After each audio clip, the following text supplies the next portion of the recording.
kayu celak mata masuk ke dalam tempatnya.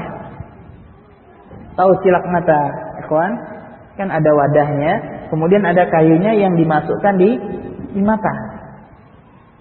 Menyaksikan seperti itu dengan jelas. Atau sebagaimana kata Rasulullah, menyaksikan bagaimana timba masuk ke dalam sumur. Jadi tidak boleh cuma melihat getaran-getaran saja. Sebagaimana pernah terjadi di zaman Umar bin Khattab radhiyallahu taala anhu, salah seorang sahabat dituduh berzina.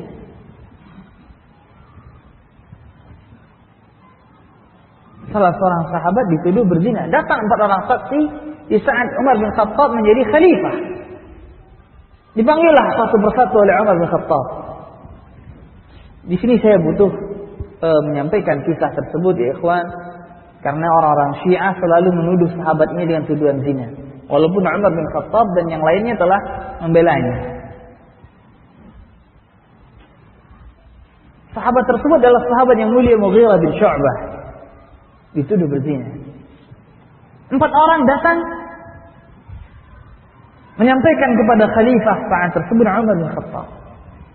Dipanggil oleh Umar satu persatu. Apakah engkau bersaksi atas nama Allah bahwasanya engkau melihat ember jatuh ke dalam sumur? Yang satu menyatakan iya. Karena menuduh seseorang berzina hukumannya berat. Apa hukumannya?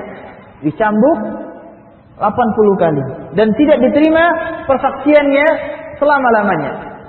Wajliduhum 80 jaldatan wa la taqbalu lahum syahadatan abada, kata Allah dalam surah An-Nur. Yang satu nyaksiin, panggil yang kedua, nyaksiin lihat ember masuk dalam sumur, iya. Yang ketiga, yang keempat tidak. Kata beliau, mahlan ya Amirul Mukminin, ana ra'aitu istan tambu wa dzakaran yanzu. Saya enggak terjemahin. Dalam riwayat yang lain saya melihat nafas yang terengah-engah dan telinga yang memerah.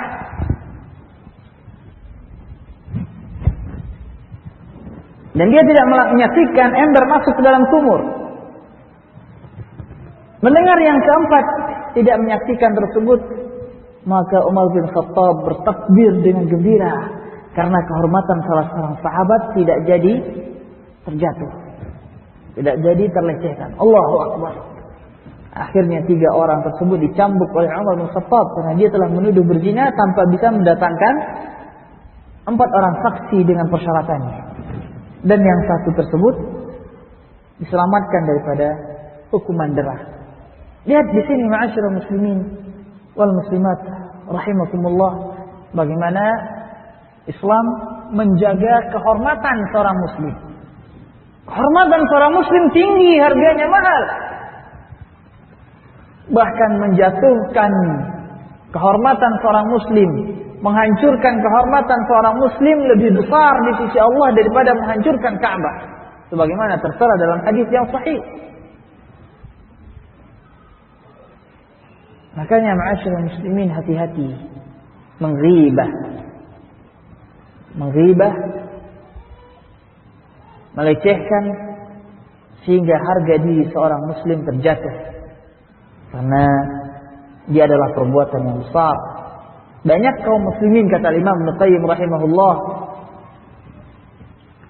mereka jauh daripada makan makanan yang haram, mereka jauh daripada dosa berzina, mereka jauh daripada dosa mencuri, mereka jauh daripada dosa meninggalkan kewajiban, tapi mereka jatuh kepada dosa yang lebih besar daripada itu semua, yaitu merusak kehormatan saudara-saudaranya kaum muslimin. Allahu Akbar.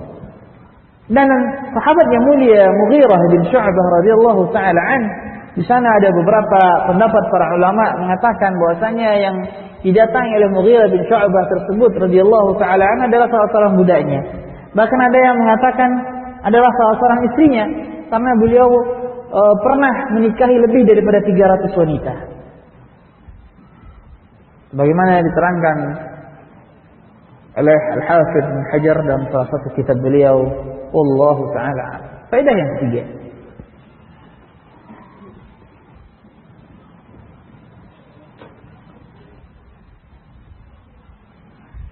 Sebelum kita menyebutkan faedah yang ketiga,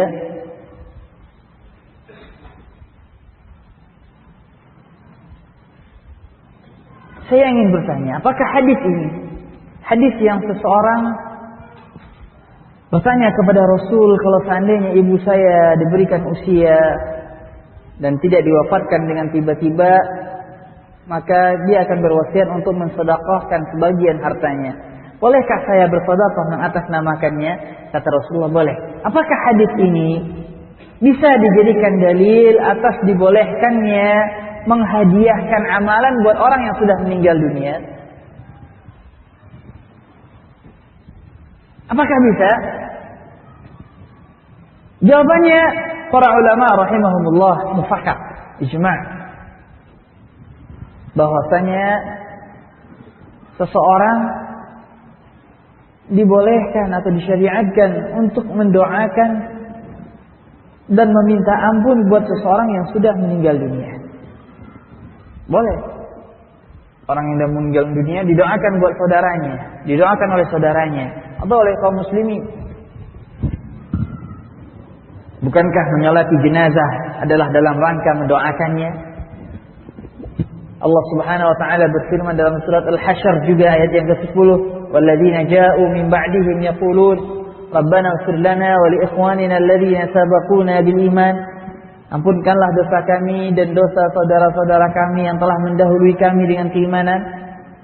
Kesimpulan, doa dan istighfar buat orang yang sudah meninggal dunia itu berlaku dan dibolehkan, bahkan disyariatkan.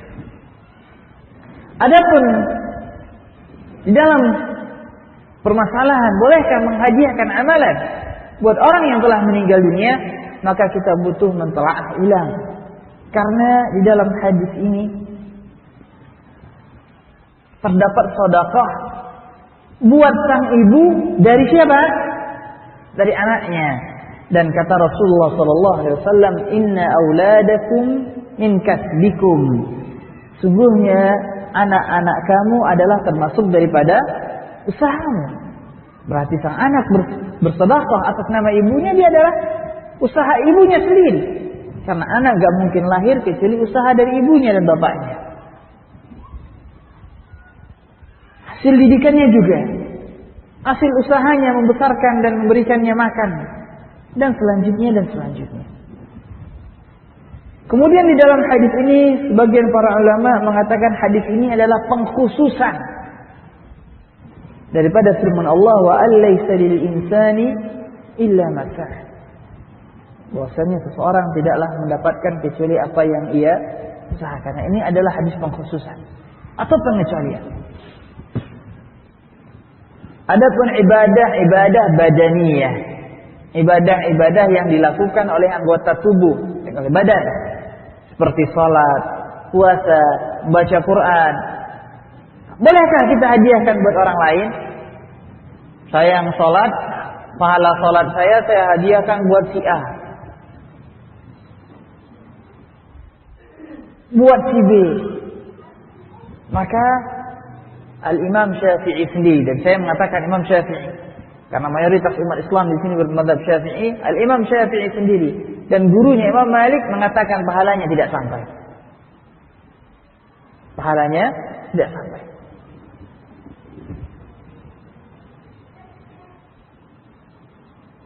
Dan pembahasan di sini masyarul muslimin sangatlah panjang, sebagaimana saya katakan sebelumnya. Di sana ada beberapa hadis-hadis yang lainnya mengenai menghajikan, hukum menghajikan orang lain, membayar puasa buat orang lain. Sebagaimana hadis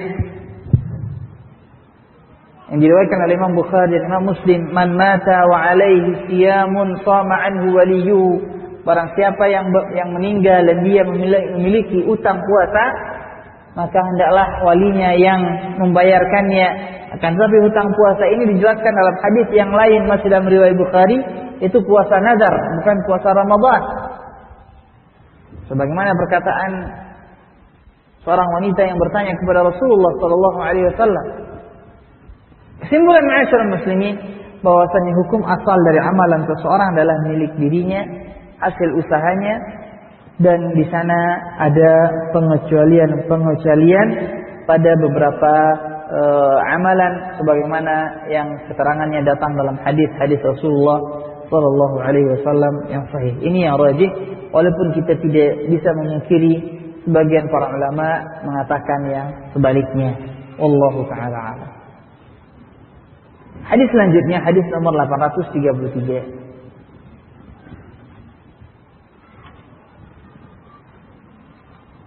وعن أبي أمامة الباهلي رضي الله تعالى عنه قال سمعت رسول الله صلى الله عليه وسلم يقول إن الله قد أعطى كل ذي حق حقه فلا وصية لوارث رواه أحمد والأربعة إلا النسائي وحسنه أحمد والترمذي وقواه ابن خزيمة وابن الجارود ورواه الدارقطني من حديث ابن عباس رضي الله تعالى عنهما وزاد في آخره إلا أن يشاء الورثة وإسناده حسن.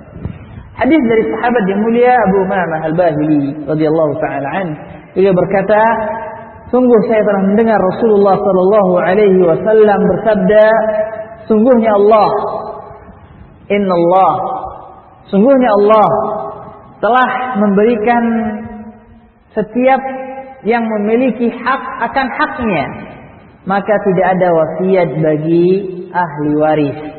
Maka tidak ada wasiat bagi ahli waris. Hadis diriwayatkan oleh Imam Ahmad dan imam yang 4 kecuali Imam Nasai. Berarti siapa saja? Hadis diriwayatkan oleh Imam Ahmad dan imam yang 4 kecuali Nasai. Berarti siapa saja? Imam Ahmad, Imam Abu Daud, Imam Tirmidzi dan Imam Ibnu Majah. Imam Ibnu Majah. Sepantasnya juga dikatakan dalam hadis ini rawahul khamsah illa Nasai. Hadis diriwayatkan oleh imam yang 5 kecuali Imam Nasai. Dan hadis ini sampai di sini tidak ada wasiat bagi ahli waris. Dia adalah hadis yang sahih. Tidak ada wasiat bagi ahli waris, dia adalah hadis yang sahih. Bahkan Al-Imam As-Suyuti rahimahullah ta'ala mengatakan bahwasanya ini adalah hadis yang mutawatir. Derajat sahih yang tertinggi, hadis mutawatir. Karena hadis ini memiliki jalan-jalan yang lainnya selain jalan daripada Ibn Abbas, Abu Umamah Al-Bahili, Anas bin Malik, Ibn Umar, Jabir, Abdullah bin Amr bin As, Al-Barra bin Azib radhiyallahu ta'ala anhum ajma'in. Dan hadisnya adalah hadis yang mutawatir, akan tetapi sampai di sini. Adapun tambahan akhir hadis sebagaimana yang disebutkan dalam riwayat yang lain yang diriwayatkan oleh Imam Ad-Darqutni, illa an yasha'ul warathah, kecuali apabila ahli waris mengizinkan atau menginginkan, maka tambahan ini adalah tambahan yang lemah. Kesimpulan bahwasanya hadis ini adalah hadis sahih, yaitu hadis yang berbunyi sungguhnya Allah telah menetapkan setiap yang memiliki hak akan haknya, maka tidak ada wasiat bagi ahli waris. Sampai di sini hadis sahih. Adapun makna hadis, makna hadis bahwasanya kita telah kaji sebelumnya, bahwasanya ahli waris tidak boleh lagi menerima wasiat. Wasiat harta.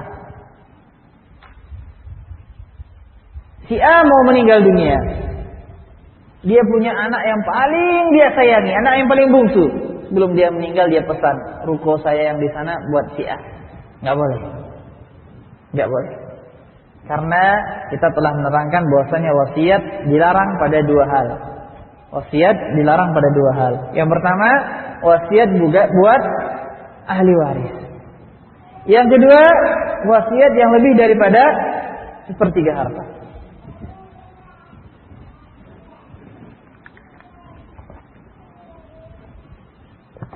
Wallahu a'lam. Kenapa Islam melarang wasiat buat ahli waris?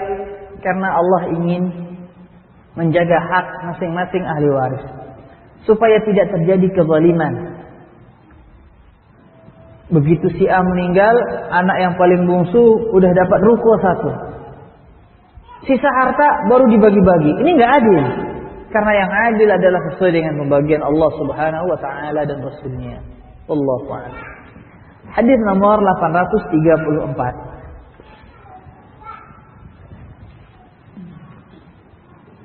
وعن معاذ ابن جبل رضي الله تعالى عنه قال قال النبي صلى الله عليه وسلم إن الله تصدق عليكم بثلث أموالكم عند وفاتكم زيادة في حسناتكم.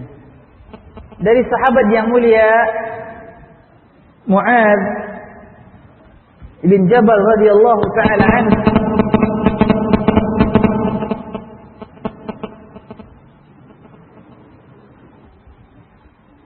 Rasulullah sallallahu alaihi wasallam bersabda, "Inna Allah tasaddaqa 'alaikum bi thuluthi amwalikum 'inda wafatikum." Sungguhnya Allah bersedekah kepadamu dengan sepertiga hartamu sebelum wafatmu. Ziyadatan 'ala hasanatikum, sebagai tambahan atas kebaikan-kebaikanmu. Maksud daripada hadis ini yaitu Allah Subhanahu wa taala memberikan keringanan seseorang yang hendak meninggal dunia untuk menulis wasiat supaya maksimal sepertiga daripada hartanya disedekahkan di jalan Allah Subhanahu wa taala. Jadi syariat wasiat ini adalah sedekah dari Allah Subhanahu wa taala. Sedekah dari Allah Subhanahu wa taala, sehingga begitu seorang sudah meninggal dunia, hartanya bisa dimanfaatkan dan dia terus mendapatkan pahalanya merupakan amal jariyah buat dirinya. Allahu a'lam.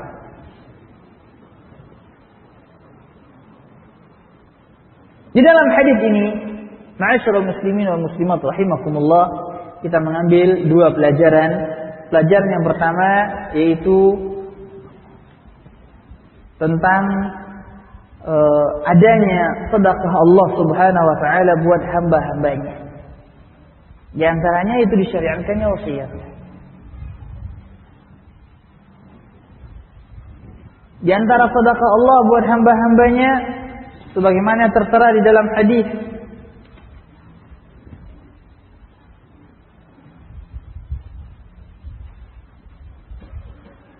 yang berkaitan dengan rukhsah, keringanan.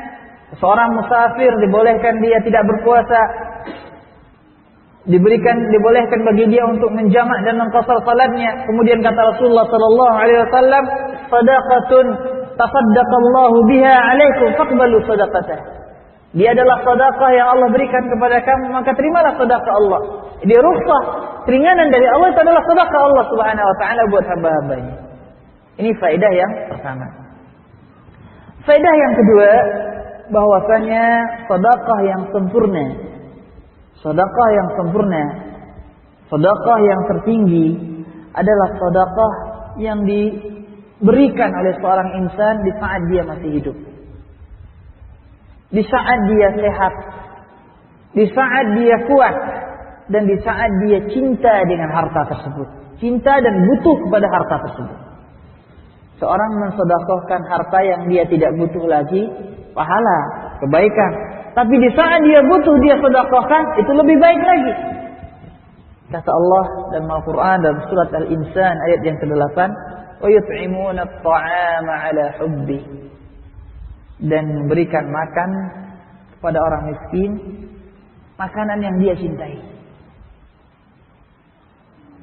Rasulullah sallallahu alaihi wasallam bersabda dalam hadis yang diriwayatkan oleh Imam Bukhari dan Imam Muslim dari Abi Hurairah radhiyallahu taala anhu, kata Rasulullah, "Afdhalus shadaqah an tatasaddaq wa anta syahihun sahih." Seafdal-afdalnya sedekah yaitu sedekah yang engkau berikan di saat engkau syahih. Syahih ini maknanya sebenarnya pelit. Maksudnya di saat engkau butuh. Saat kita butuh dengan benda tersebut kita sedekahkan. Ini yang paling tinggi. Sahih di saat engkau sehat. Orang sehat dia lebih butuh kepada harta dibanding orang sakit. Kalau udah sakit ya sedekahin aja lah, mudah-mudahan sembuh. Apalagi kalau sakitnya mau meninggal dunia juga udah mau mati, ngapain juga harta? Sedekahin. Tapi yang paling afdal adalah di saat sedekah seorang yang sahih. Dia butuh, dia sehat, takhshal faqr, dia takut miskin. menunjukkan ekonominya ekonomi yang berada di ujung-ujung, pas-pasan. Dia khawatir kalau dia sedekahkan dia akan jatuh miskin. Ini sedekah yang afdal. Wa ta'mulul baqa, sedekah seseorang yang mengharapkan harta tersebut ada terus bersamanya, wala tunjil, dan dia tidak menunda-nunda. Ini sedekah. Berarti sedekah yang paling afdal itu adalah sedekah yang dikeluarkan di saat berat. Hartanya dicintai, kita lagi sehat, dikhawatirkan kalau disedekahkan kita akan jatuh miskin. Kita ingin harta tersebut ada terus utuh bersama kita. Ini sedekah yang afdal. Kata Rasulullah SAW dalam hadis yang diriwayatkan oleh Imam Bukhari dan Imam Muslim. Adapun seorang yang bersedekah, dia orang kaya, ngeluarin sedekah 1.000, 2.000, ya kebaikan juga, tapi kurang afdal. Atau dia lagi miskin, dia lagi sakit, dia mensedekahkan hartanya karena dia berharap pahala dan dia berharap sedekah tersebut akan merupakan sebab kesembuhan buat dirinya. Karena Rasulullah bersabda, "Tadau a'aliju mardakum bis-shadaqah." Hadis yang hasan, obati orang sakitmu dengan sedekah. Dan dia tidak menunda-nunda sedekahnya dan selanjutnya sebagaimana yang tertera dalam hadis tersebut. Wallahu a'lam. Ini adalah hadis yang terakhir di bab al-wasaya. Kita beralih kepada bab yang baru dan di sini ada satu hadis dan dengannya kita akhiri kajian kita. Bab al-wadi'ah. Bab al-wadi'ah. Apa wadi'ah? Wadi'ah secara bahasa maknanya titipan. Menitipkan barang, menitipkan harta. Ini wadi'ah. Apa wadi'ah secara definisi? Wadi'ah secara definisi kata para ulama, daf'u malin liman yahfazuh, menyerahkan harta kepada seseorang yang akan menjaganya.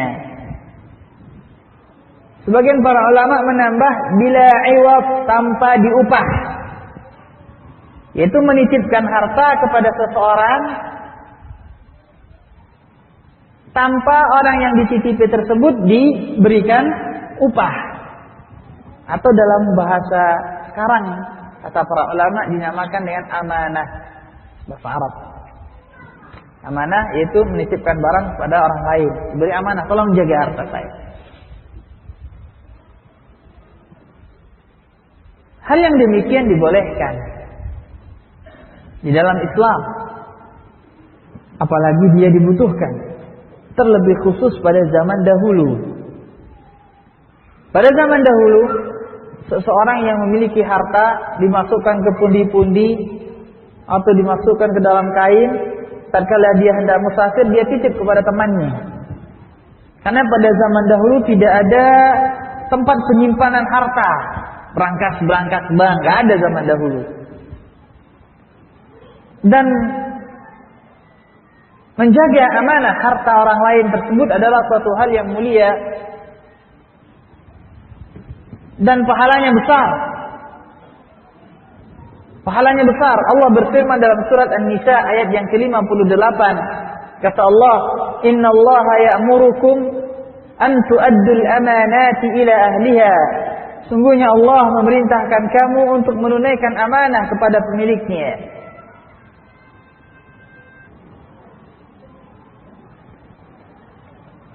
Kesimpulan ma'asyiral muslimin wal muslimat rahimakumullah, bahwasanya al-wadi'ah, titipan, adalah atau menitipkan barang kepada seseorang adalah suatu hal yang dibolehkan dalam syariat Islam, dan seseorang yang diberikan amanah menjaga barang orang lain mendapatkan pahala di sisi Allah Subhanahu wa taala.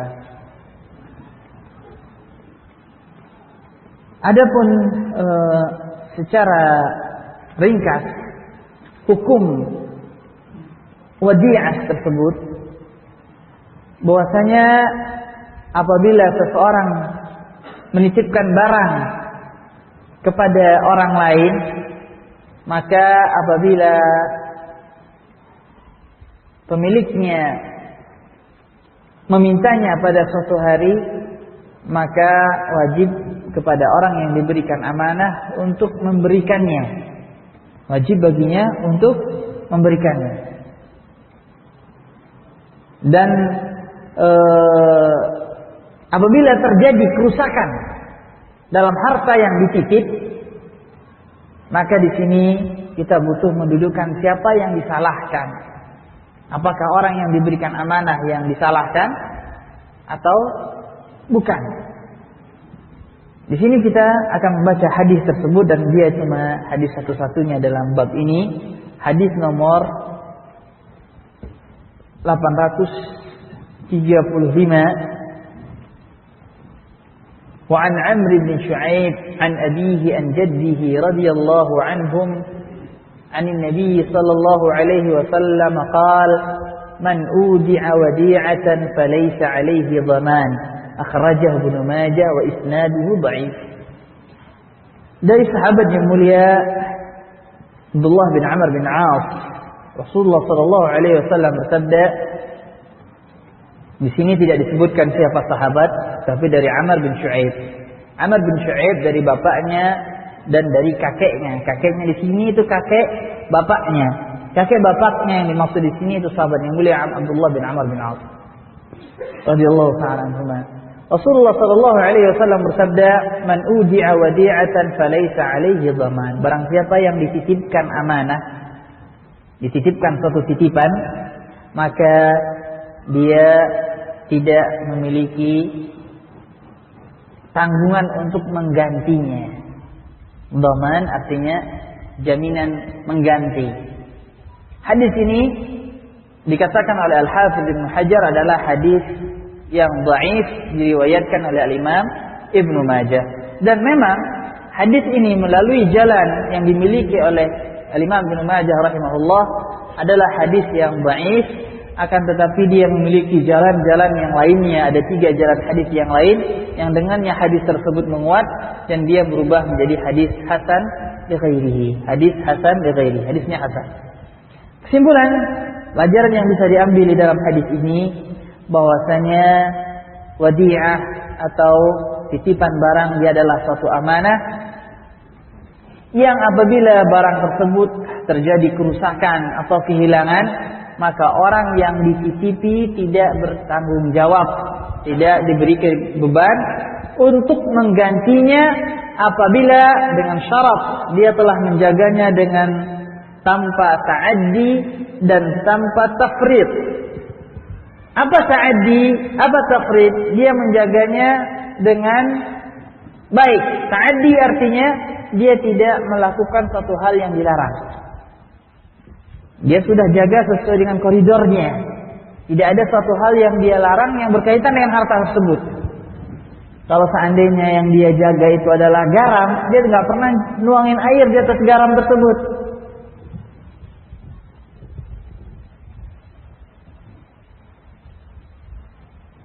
Tafrid maknanya yaitu dia tidak pernah meninggalkan apa yang harus dilakukan, apa yang diwajibkan.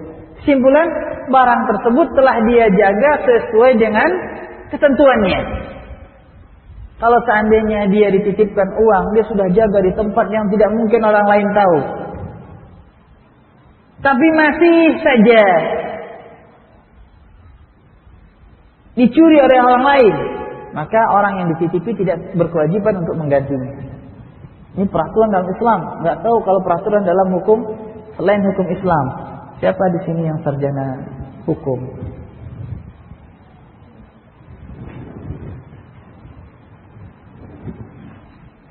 Dia dititipkan uang. Uang tersebut dia sudah jaga di barang yang tidak mungkin orang lain tahu. Tapi kadang ada maling yang pun malingnya nasibnya lagi baik. Kata dia, kebetulan. Nah, apabila dia telah menjaga dengan sebagaimana mestinya, kemudian timbul kerusakan atau kehilangan, maka orang yang dititipi tidak bertanggung jawab sama sekali. Contoh yang lain, dia dititipi hewan umpamanya, atau dititipi kebun, dia sudah jaga, dia rawat sebagaimana mestinya.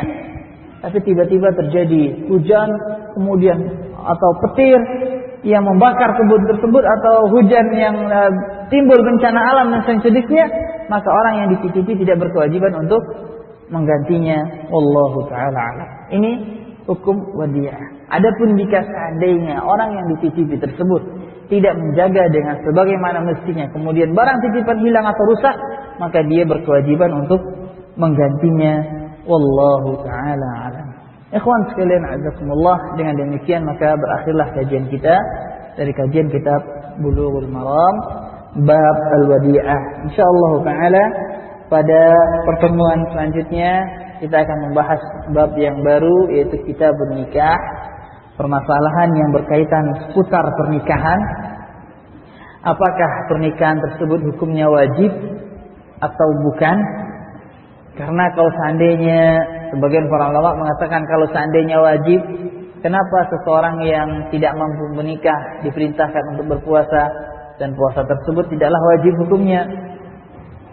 Dan seseorang dikatakan mampu, apa batasan mampu untuk menikah tersebut? Apa batasan mampu untuk menikah? Apakah dia harus mempunyai sekian rupiah, atau dia harus memiliki kemampuan begini dan begitu? Kemudian bagaimana manhaj Islam, ajaran Islam sampai menuju jenjang pernikahan? Apa tahapan-tahapannya? Apa hukum nazar? Bagaimana nazar?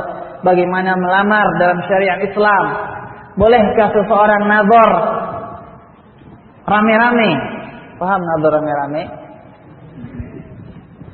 Iya, apa hukumnya? Bagaimana persyaratan-persyaratan dan ketentuan dalam nikah, dalam melamar juga? Apakah ada tukar cincin, tukar segala macamnya, dan yang berkaitan dengan pernikahan? Kalau seandainya seseorang hendak menikah, apa saja yang harus dia perbuat? Di saat dia melamar seorang wanita, apakah melamar wanita tersebut di rumah orang tua wanita atau di rumah tetangga? Bagaimana cara memilih istri yang salihah atau suami yang saleh? Bagaimana hukum walimah? Hukum memenuhi undangan walimah? Bagaimana hukum mahar? Apa syaratnya? Dan permasalahan yang berkaitan dengan hubungan hak dan kewajiban antara seorang suami dan istri dan lain sebagainya.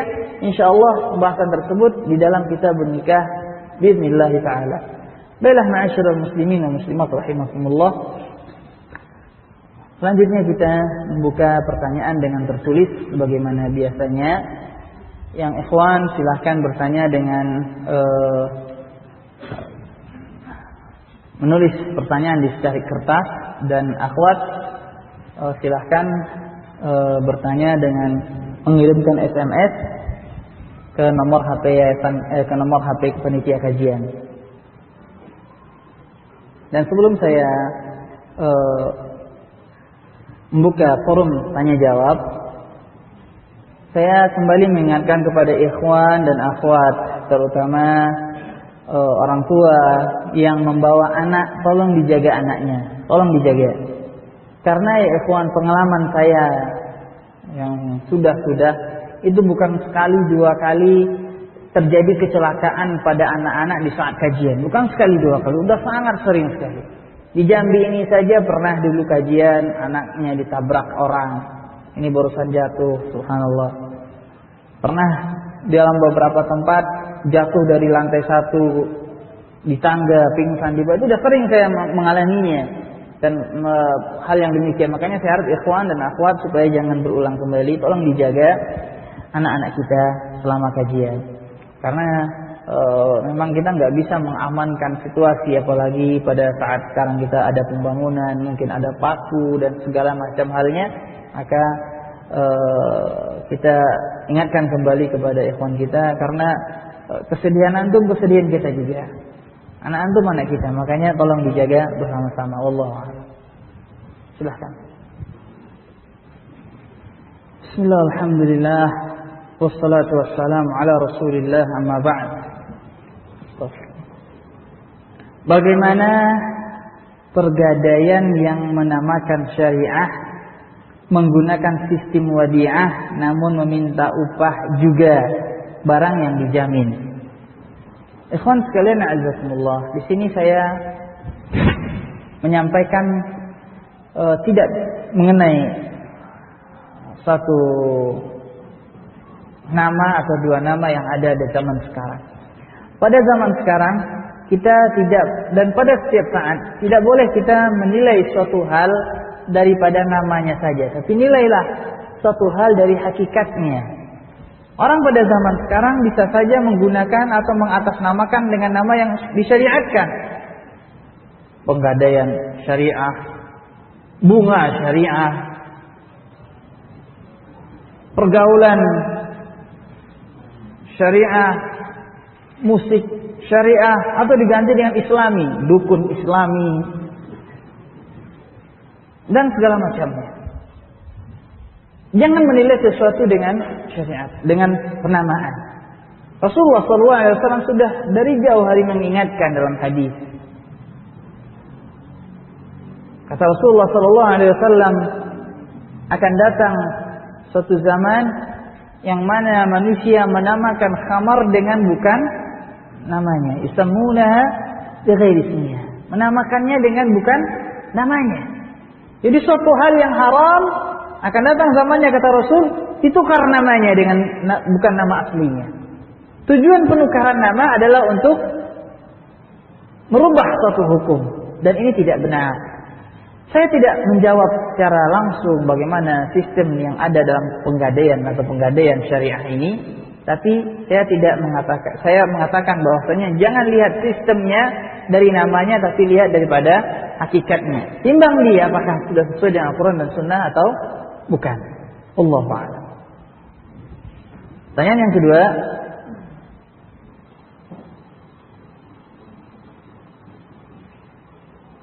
bagaimana kalau kita mau bersedekah untuk orang tua yang sudah tidak ada? Maksudnya pahalanya untuk orang tua tetapi melalui saudara. Apakah suami harus mengetahui? Masya Allah. Pertama, ikhwan sekalian azakumullah, seorang anak apapun yang dia lakukan daripada kebaikan, maka orang tuanya mendapatkan pahala insyaallah taala, karena anak adalah usaha daripada orang tua itu sendiri. Adapun bersedekah tanpa sepengetahuan suami, maka ini butuh pembahasan yang lain lagi. Kenapa? Karena bagi seorang istri tidak boleh bagi dia mensedekahkan harta milik suaminya kecuali dengan izin suaminya. Baik izin tersebut, dan izin ada dua macam. Izin yang sharih, izin yang jelas, dan izin yang sudah diketahui. Seorang suami sudah memberikan izin secara terisyarat bahwasanya kalau istrinya ngasih uang 1.000, 2.000 nggak masalah. Tapi kalau ngasih uang 1 juta, 2 juta harus minta izin dulu. Kecuali apabila sang istri mensedekahkan harta miliknya sendiri. Seorang istri boleh mensedekahkan harta miliknya sendiri tanpa izin suaminya. Adapun harta suami, maka harus dengan izin suami. Allahu a'lam.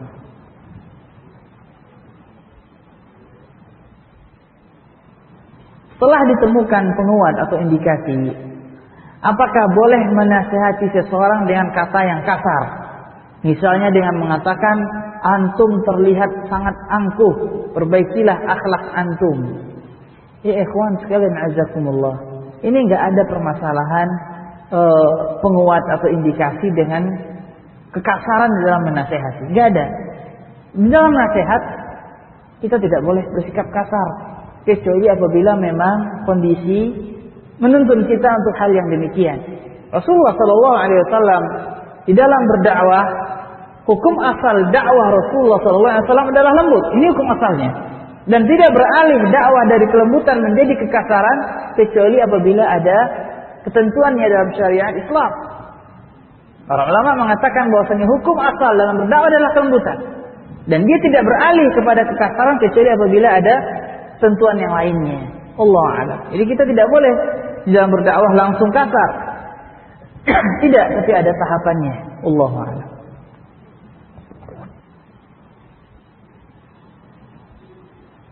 Assalamualaikum, adakah kajian hadis hari ini? Masya Allah. Kalau ada pembatalan kajian, insya Allah kita sampaikan. Kalau seandainya tidak, maka insya Allah ada. Pertanyaan selanjutnya, Ustaz, bagaimana cara kita bersikap pada mereka yang mengaku sebagai ahlul bait, yang lebih dikenal dengan habaib? Apakah harus memperlakukan mereka sebagaimana status mereka, padahal belum diketahui benar atau tidaknya silsilah tersebut? Mohon penjelasannya karena kami tinggal di lingkungan yang banyak habaibnya. Pertama, ikhwan sekalian azakumullah,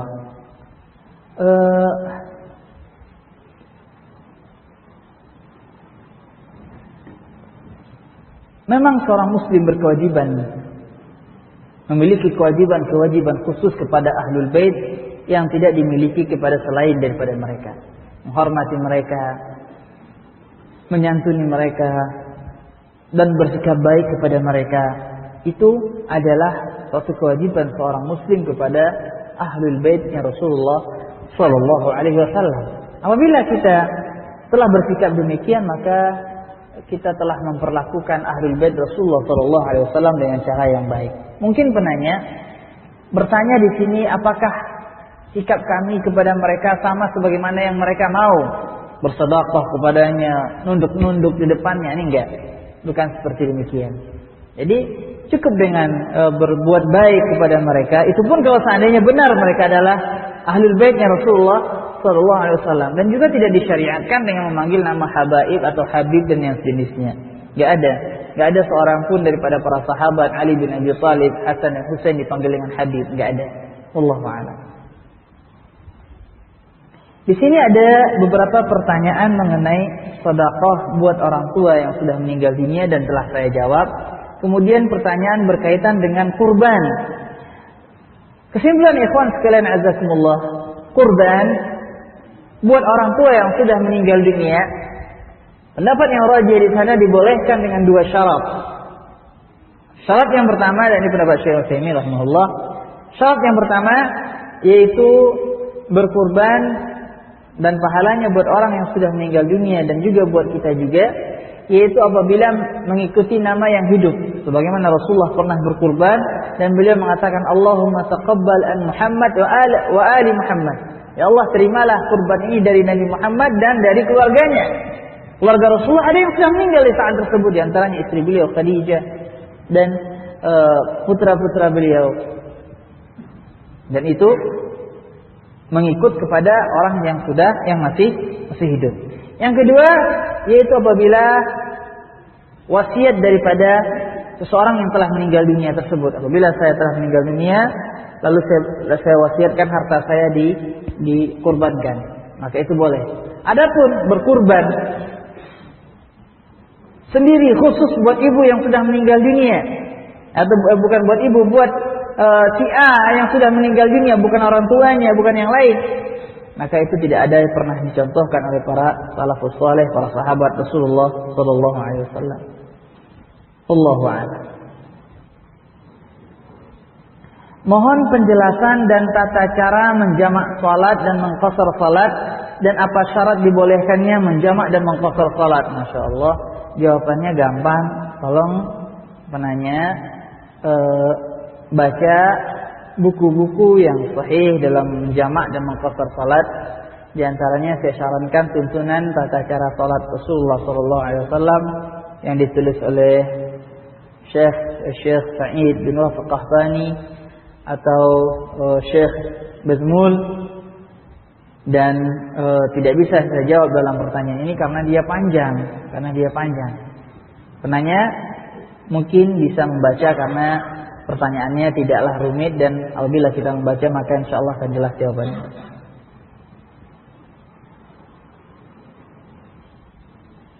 Ustaz, bolehkah menghajikan orang tua atau ibu yang sudah meninggal dengan cara mengupahkan kepada orang lain untuk mengerjakannya?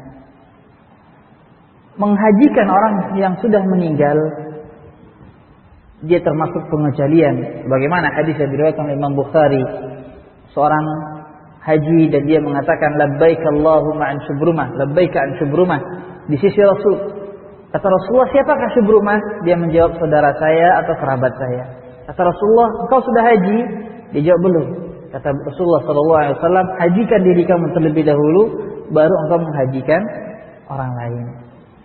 Akan tapi mengupahkan kepada orang lain di sini, ya ikhwan, ini butuh kehati-hatian karena banyaknya para sindikat badal haji di Mekah sana. Wallahu a'lam.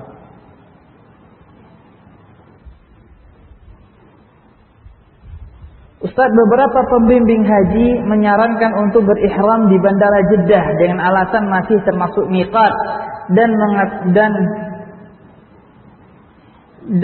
menetapkan ada fatwa ulama yang menyebutkan Bandara Jeddah masih termasuk miqat. Apakah itu benar?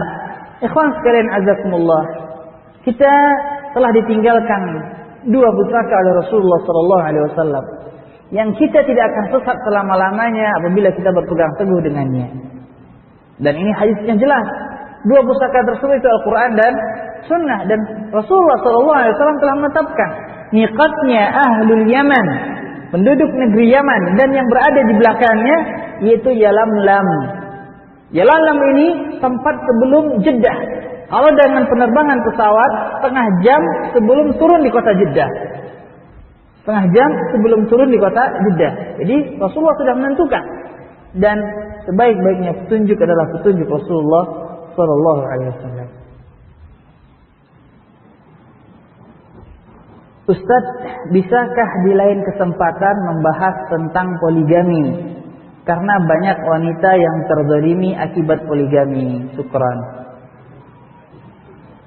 Bapak-bapak ini dari ummahat, ini dari ibu-ibu atau dari apa? Insyaallah mudah-mudahan suatu saat kita membahas permasalahan poligami insyaallah, tentunya dengan satu syarat. Saya tidak dimarahi oleh bapak-bapak dan tidak dimarahi oleh ibu-ibu. Masya Allah.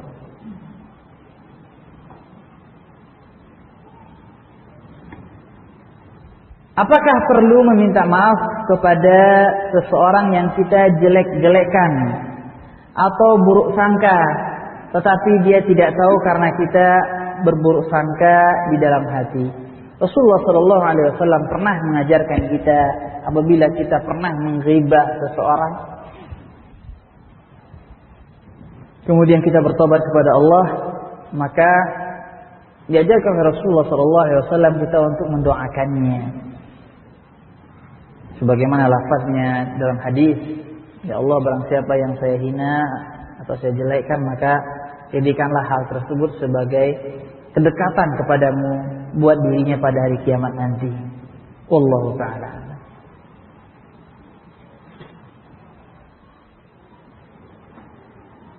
Apakah betul menjamak salat maghrib ke isya, 3 maghrib dan 2 isya? Betul. Bolehkah salat di halaman atau pekarangan rumah yang ada kuburannya? Kita telah pernah membahas bahwasanya Rasulullah SAW melarang salat di pekuburan, di tempat yang ada kuburannya, termasuk dalam kondisi yang ditanyakan oleh penanya.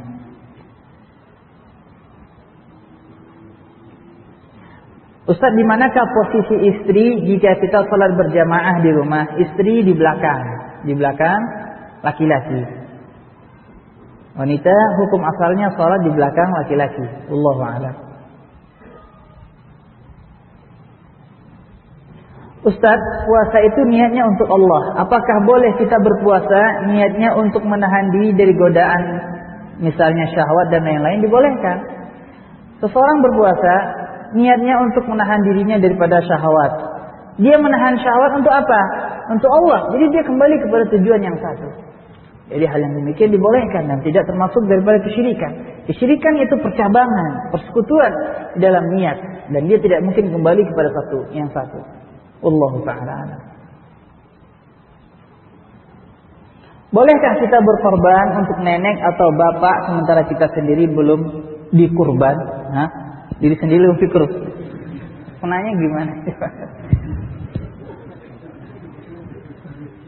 Kurban berbeda dengan haji. Kalau haji memang harus haji dahulu, adapun kurban tidak. Wallahu a'lam. Ustaz, apakah menambal gigi yang bolong termasuk merubah ciptaan Allah? Jawabannya tidak. Menambal gigi yang bolong atau mengoperasi bibir yang sumbing, maka hal tersebut tidak termasuk daripada merubah ciptaan Allah. Merubah ciptaan Allah yang dilarang dalam hadis, yaitu merubah ciptaan Allah bukan karena suatu hal yang darurat, bukan karena sakit, tapi hanya untuk ingin mempercantik atau memperindah. Dagunya bulat mau diruncingin, hidung pesek mau dimancungin, seperti itu yang dilarang dalam syariat Islam. Wallahu ta'ala alam. Terakhir, saya merasa berhutang masalah pertanyaan mengenai poligami. Secara ringkas, hukum poligami tersebut ada 5. Hukum poligami ada 5. Dia berkaitan dengan takaliful khamsah. Ada kadang-kalanya poligami tersebut wajib, ada kadang makruh, ada kadang-kalanya dia mubah, haram, dan kadang disunnahkan. Ditinjau dari beberapa sisi. Sisi yang pertama, seorang suami kadang wajib baginya untuk berpoligami. Dengan ketentuan, pertama dia mampu berbuat adil. Dia memiliki kemampuan dari sisi fisik dan dari sisi ekonomi. Kemudian sisi yang lain, apabila dia tidak berpoligami, dikhawatirkan dia jatuh kepada kemaksiatan. Karena dia tidak cukup dengan satu orang istri. Kesucian dirinya, iffahnya tidak tertutupi dengan satu orang istri. Maka dalam kondisi seperti ini wajib bagi dia untuk berpoligami. Yang kedua, poligami tersebut hukumnya bisa berubah menjadi mandub, disunnahkan. Apabila seseorang memiliki ketentuan-ketentuan tersebut dan dia tidak dikhawatirkan jatuh pada suatu yang haram jika seandainya dia tidak poligami. Hukumnya cuma sunnah. Dia punya harta, kemampuan, dan dia ingin nikah lagi dengan tujuan supaya lebih terjaga. Ini hukumnya sunnah.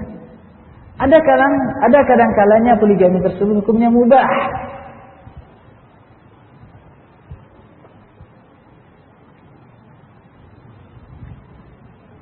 Apabila dia melihat mudarat dan maslahat buat dirinya sama, berimbang. Ada kadang poligami atau ta'addud tersebut hukumnya makruh. Makruh. Dan ada kadang hukumnya haram, bergantung kondisi suami tersebut. Seandainya dia makan saja untuk memberi nafkah satu orang istri saja dia nggak mampu. Nggak mampu. Dia kepada sang istri yang masih ada saja dia belum mampu untuk menyayangi istrinya. Perhatikan ini. Seorang suami berkewajiban menyayangi istrinya. Untuk menyayangi istrinya saja yang sudah ada, dia belum mampu, ingin cari yang kedua. Untuk mendidik dan membina anak dan istri yang pertama saja dia belum mampu, dia ingin cari yang kedua. Untuk menafkahi yang satu saja dia belum mampu, dia ingin cari yang kedua. Maka pada saat tersebut dia jatuh kepada, maka pada saat tersebut ta'addud atau poligami haram buat dirinya. Karena poligami tersebut hanya akan menimbulkan mudarat, hanya akan menimbulkan mafsadah, menimbulkan kerusakan dan kezaliman. Ini mengenai hukumnya. Yang kedua, secara ringkas, memang hukum asal daripada pernikahan tersebut adalah poligami, ta'addud. Hukum asal daripada pernikahan tersebut adalah ta'addud. Allah Subhanahu wa taala berfirman dalam Al-Qur'an dalam surah An-Nisa ayat yang keberapa? Tadi ayat yang keberapa? Fa in khiftum alla ta'dilu fawahidatan aw ma malakat aymanukum. Ayat yang kedua apa ya? Al-Qur'an. Fa in khiftum alla ta'dilu fawahidatan aw ma malakat fankihu ma taba lakum minan nisa'i mathna wa thulatha wa ruba'.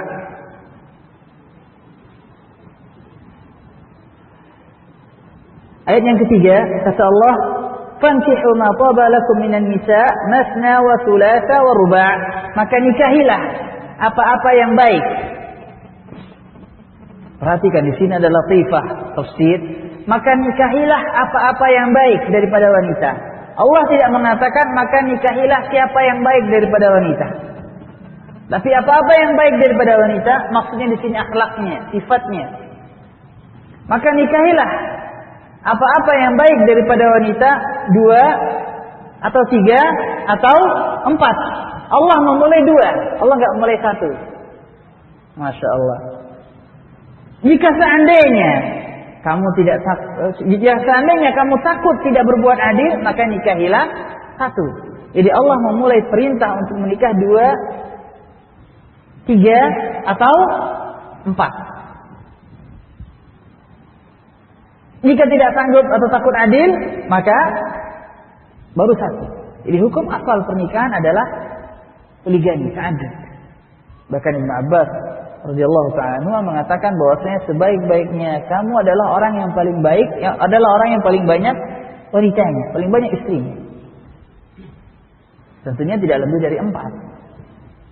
Dan Syekh bin Baz rahimahullahu ta'ala mengatakan bahwasanya poligami adalah sunnah Rasulullah sallallahu alaihi wasallam.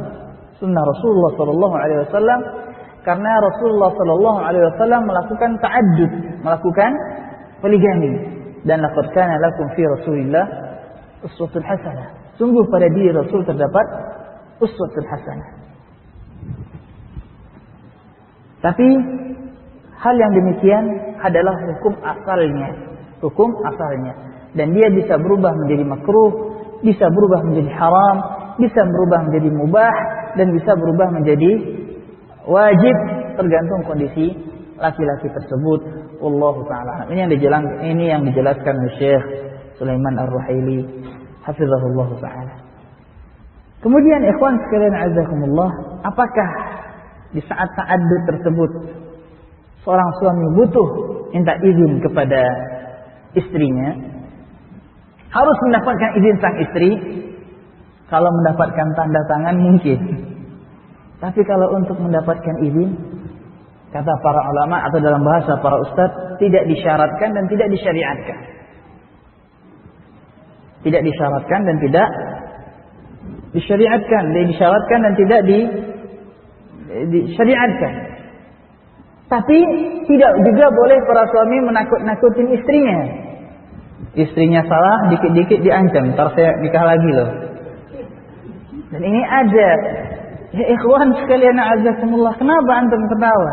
Saya mengatakan ini karena berdasarkan kaduan kepada saya. Subhanallah. Ini ambil Qurannya. Masya Allah. Dikit-dikit diancam untuk istrinya, ntar saya nikah lagi. Nggak boleh. La yahillu li muslim an yurawwi akhahu muslim, kata Rasulullah. Nggak boleh bagi seorang muslim menakut-nakutkan saudaranya yang muslim. Bahkan sebagian para ulama rahimahumullah ada yang menikah atau berta'addud poligami tanpa diketahui oleh istri mereka dalam jangka waktu yang panjang. Masya Allah. Bahkan salah seorang ulama rahimahullah tatkala beliau meninggal dunia, maka anak dan istri beliau menangis. Tiba-tiba datang seorang wanita masuk dan turut menangis. Saya nggak sebutkan nama ulamanya. Ahlul hadis. Kemudian para keluarga keheranan, ini wanita kok ikut nangis? Ada apa? Tadi kala ditanya kenapa, saya istri beliau. Masya Allah. Masya Allah. Ini bukan berarti saya menganjurin untuk seperti bahkan para ulama rahimahumullah ta'ala juga terangkan, dan Imam Ibnu Jauzi juga sebutkan 2 orang wanita salihah daripada penghuni Baghdad. Ada seorang suami yang memiliki pekerjaan berdagang. Setiap hari dia pergi ke pasar dan pulang di sore hari. Pulangnya di sore hari. Rupanya di suatu saat dia melihat dia butuh untuk menikah dan dia menikah lagi tanpa sepengetahuan istri pertamanya. Dia nikah lagi. Dan ini berjalan bertahun-tahun tanpa istri pertamanya tahu. Tapi namanya wanita kadang dia bisa mencium gelagat nggak baik. Akhirnya dia perintahkan seseorang, itu suami saya tolong diintai. Akhirnya utusannya tersebut mendapatkan sang suami, sang laki-laki tersebut masuk ke rumah seseorang dan dia tanya kepada masyarakat setempat dan masyarakat setempat mengatakan dia istrinya. Pulang diberitahu kepada istri pertama bahwasanya suami Anda sudah menikah lagi. Tapi wanita tersebut wanita salihah. Dibiarkan. Setelah bertahun-tahun laki-laki tersebut meninggal dunia.